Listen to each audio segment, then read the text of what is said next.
அடுப்பில் இருந்து பிரியாணி பண்ண போகிறோம். ஃபஸ்ட்டு பாத்திரம் வச்சிடலாம்.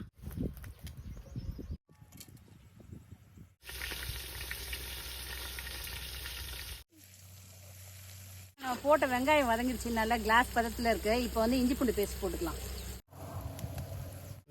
இப்போ பாருங்கள், போட்ட இஞ்சி பூண்டுலாம் நல்லா வதங்கிருச்சு. இப்போ தக்காளி போட்டுக்கலாம். தக்காளி பாதி வதங்கினோடனே பச்சை மிளகா போட்டு வதக்கலாம். இப்போ அலசி வச்சுருக்க சிக்கனை வந்து இதில் போட்டுக்கலாம். நான் வந்து நல்லா லெக் பீஸாக எடுத்திருக்கேன். எப்படி வேணுமோ அப்படி போட்டுக்கலாம்.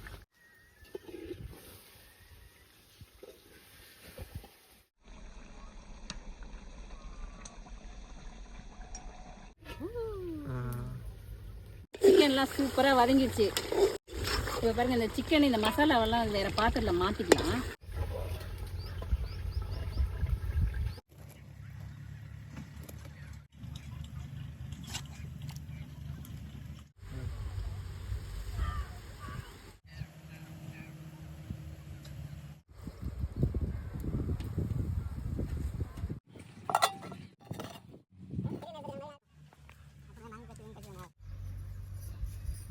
இப்போ பாருங்கள், நான் தம் போட்டு வச்சிருந்த பிரியாணி ரெடி ஆயிடுச்சு.